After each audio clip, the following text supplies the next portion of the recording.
Game 2 going to be played out on Odyssey, a very interesting choice by Zenio. It's been a great Zerg map this season, but it surprises me that the Korean, who was mostly practicing for GSL, is familiar with this map, so I'm eager to see how it plays out and what he has in store for us. Then again, he's on a Western team, so maybe that helps a little bit. Maybe he practices it with his teammates. But yeah, I agree. In general, I don't think this is a map which is played very, very often by the Koreans. Of course, most Koreans are focusing on the GSL. And this is a map that I don't think has ever been in GSL, and is definitely not going to come into it anymore, since it's already sort of an old map. Maybe not a map which is fully explored yet, because it's never been around consistently until we really brought it in the NASL. Well, it was in the NASL Team League as well, but yeah, it's not I mean, really the same. It's been played in some online cups here and there. It's played some in some of the ESL events, but it's not a map that's really ever been super mainstream. No, Can we call it like a hipster map? I don't know. No?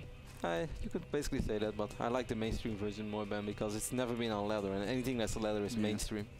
Maybe the day that Blizzard puts Crevasse in the ladder map pool, I think it's going to be mainstream. You've got to give up on Crevasse. I will never give up on Crevasse. I'm going to fight till Crevasse until I stop playing StarCraft. I think it's more likely that we see Steps of War back on the ladder than Crevasse. No, dude, Crevasse was in the last voting pool, so that kind of means that Blizzard still has a sweet spot for Crevasse. No, I have a sweet spot for Crevasse. It's such a good map. It's such a bad map. It brings me back of the TSL3 memories, Ben. Do you realize on Crevasse you can push from behind destructible rocks with tanks, and there's no way to defend it? No, that's nonsense. It's that not map nonsense. is so big. How can you ever say that you can defend? There's the close, maybe cross map Crevasse is big, but close positions is kind of small. The only thing that's annoying about Crevasse is that you can put like tanks on the high ground if they control the Selnaga Watchtower, then it's going to be hard to engage. And for Zergs, I guess you just hate it because Blink Stalkers and Sentries can be up on the high ground and like snipe your heads, snipe your fort base. But you're just going to have to work around that, Ben. What do you think about that? I will agree with you saying that with the hidden message in there, which is as new maps come out, you've just got to learn how to work around it. The metagame has to evolve with the map pool, not vice versa. Super economic opening over here from Zenio, Ben. Hedge first and then 17 spawning pool, so he's really late. Of course, it's going to delay his queens a little bit, but he did muster out a few additional drones. Yep, ClouD going to march across the map with his first Marine. Which is going to be a little bit effective right now, I guess, because the spawning pool is very late. It's going to be a Marine against drones. Drones will still win that fight. Yeah, man. But they're going to have to work for it. Drones punch very hard. ClouD might just sit on the Zelnaga tower. No, he's going to go all the way across. Cool. How good would it be if you could have like additional skill points and you drop like a skill point on your first Marine so it gets +3 upgrades? That sounds so balanced. Yes, right. That's exactly what we need. I think it would introduce some really interesting timings. Yeah, I think so too. Really like you send over your first Zealot, give it +3 armor, it never dies. Send over your first scouting probe, give it +3 attack. Yeah, it sounds really good. Two-shot drones. What do you mean? +3 attack, like plus 10 for a probe. Like stun gun. Or well, you can give stun to your probes, so when you're harassing, they can never retreat. That's so cool. That sounds so And they awful. can actually fight back, so they're always forced to put 2 SCVs. And then you stun the other one, and you have like probe micro, stun. But then you send 3 probes, and it's just like you stun everything. Yeah, sounds balanced. And then they pull more SCVs, so you pull more probes. And the next thing you know, it's just SCVs versus probes in the middle of the map, but you win because probes heal and SCVs don't. And you stun. Double CC opening for ClouD. Wow, talking about economic openings over here, man. ClouD perhaps realizing what he's facing. And that's definitely going to even things out for a long run. If we take a look at Zenio's Overlord placement, we can already see that he's getting in very good position, man, to spot this. His first Overlord is going to be able to spot this probably straight away. And I actually think the moment he flies in over here, of course he's going to be careful because he doesn't want to lose it to a Marine. He might actually be able to spot off both command centers, and that would be quite huge. Yeah, it's going to be huge, but no matter what, even if Zenio knows about this, he can't really do much other than just drone. So, I mean, basically what ClouD's doing here is he's taking advantage of Zenio's opening, which is a gasless, macro-centric Zerg opening. Zenio's going to make drones and queens and spread creep, and ClouD's not going to care because he's just going to be establishing his own economy, which is great. I mean, we almost forgot about how Dual South played out originally. We see a Roach One being morphed in over here by Zenio pretty early, and he's going to put that Spine Crawler a little bit forward. But ClouD did a lot of damage already with his very first push, in my opinion, when he forced all those drones to not be able to mine for quite a while, forced out a lot of units. And I still think if Zenio had better creep spread, that probably wouldn't have played out the same way as it actually did. Yep, all made possible by the presence of those Hellions, even with the new and improved Queen. This time Zenio looks like he's going to be a bit more active using the Queens and maybe even the Spine Crawler to just walk forward and take back some of that control. Ooh, ClouD. Forces cancels on those tumors. Zenio is really starting off like a sort of complete wall over here with double queen, one spine crawler, roach one, and an evolution jammer. We used to call it the Stefano wall. Yeah, that's a long time ago. He was really one of the first who did it. Yep. I always watch him and go for StarCraft. Great job, Cloud. Picks off those tumors. This is exactly what you're supposed to do with those early Hellions. In spite of the new queen, they're still very effective. Like we've already these said. days Zergs like to open with 4 queens though, so it's less of a big deal than it used to be, because both queens are regenerating energy right now. But hey, Cloud is doing a good job so far. He's having a small contain here with these 6 Hellions, which is apparently enough to scare off these 2 queens. I love that Cloud's already researching siege mode. He sees the Roach Warren, that he maybe is recognizing the potential for like a Roach Baneling all in, which may be what we're going to see here with, well, wow, +1 care with double Baneling nest. That's a mistake. And you know what I just thought of? This could be your first perfect day. Man, don't jinx it. Ben is today so far 3-0 in predictions, and he also predicted Cloud to win the final best of 3 of the day. So, wow, Ben, look at you getting all them check marks. Yeah, and you wonder why I'm 10 games ahead. Yeah, well, that was it's just this one day. This is the first. I think this is so spectacular because it's the first time it ever happened. Zenio is going to sacrifice an overload over here into the main base of Cloud, and he's going to spot this additional command, orbital command as well. So Zenio knows exactly what Cloud is doing, and he's probably not too pleased with the way that this went so far, because I think that Zenio he seemed sort of worried, perhaps about a similar push as Cloud did on dual side. But obviously the opposite was the case, as we see Cloud playing very, very against this kind of Terran play, you want to have a fast third base and even consider a fast fourth base with lots of drones and a big economy. Cloud kind of, I don't know, keeps Zenio in the dark and is able to take advantage by, frankly, pulling ahead. It's 53 SCVs to 55 drones. That's a great place to be if you're the Terran player. And Zenio's going to have to do something to catch up. Now, he's not in a terrible spot because Cloud's still, you know, it's not like he can push and put on immense pressure. He still doesn't even have his stem upgrade finished. But he's reaching that point in the game, Kev. He's getting these extra racks down. He's floating over that 3rd command center. And I would say in some ways this map sort of plays out a little bit like dual side. I just feel like it's sort of a oh yeah, I completely agree. version that's a little bit more pushed together. But other than that, it's kind of similar. 2-player map. It's smaller than Daybreak and Cloud Kingdom, but kind of geographically similar. So you get facets of all of the above, kind of. So.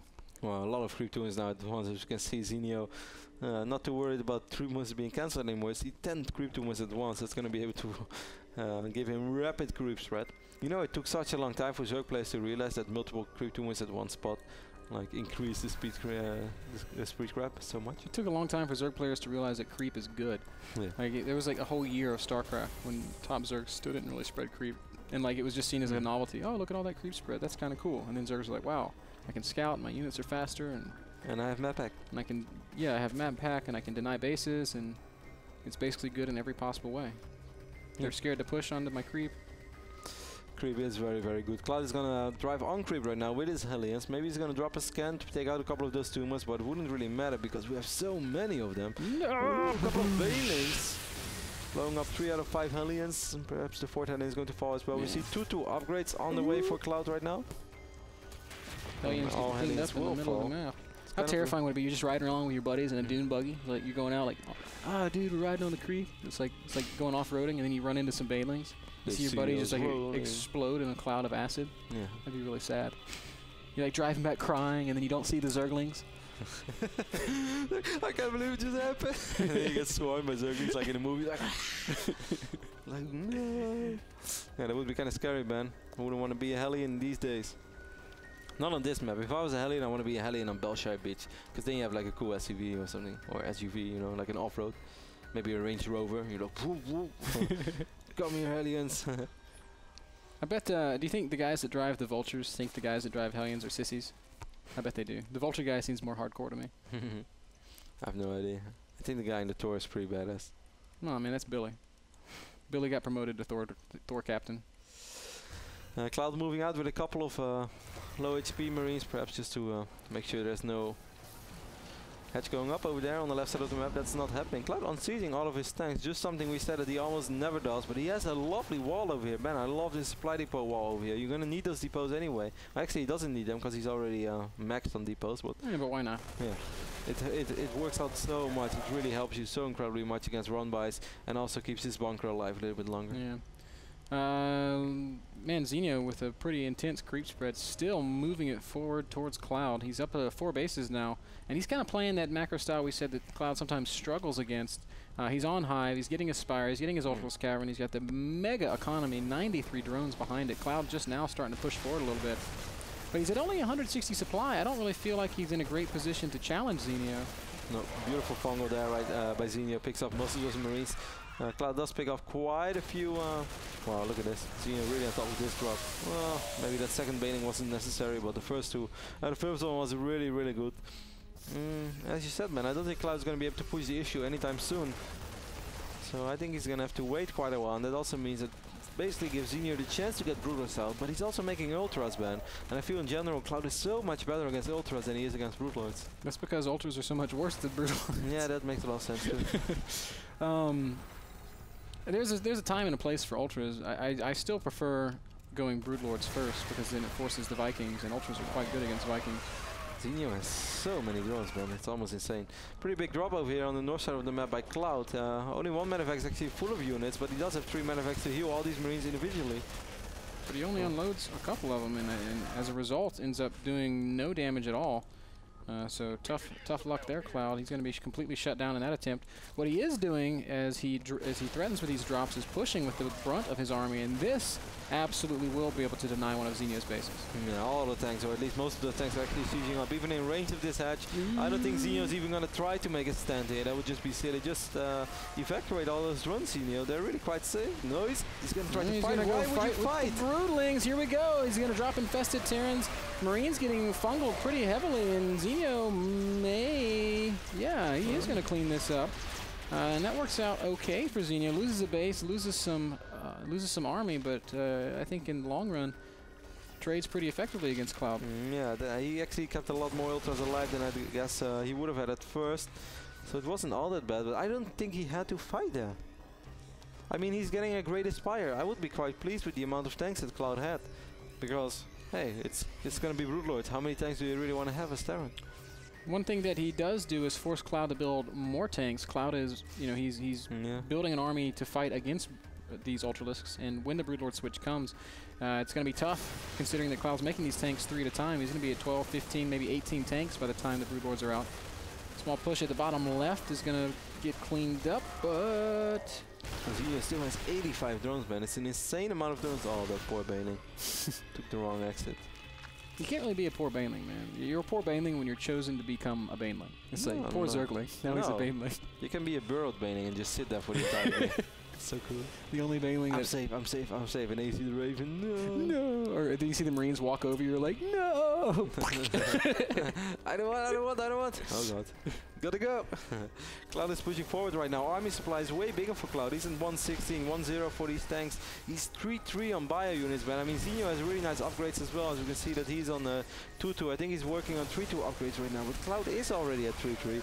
And just his army is bigger in general. Beautiful tank position this time as well. A couple of tanks on the low ground being caught in an awkward position, but this is forcing Zenio to run around a lot, and every time Zenio moves, he's actually taking damage. Excellent push here by ClouD, really abusing the geography of the map, and he will once again deny this expansion. Zenio going to try to counterattack now, and while there's nothing back at home, this should be a pretty effective counter.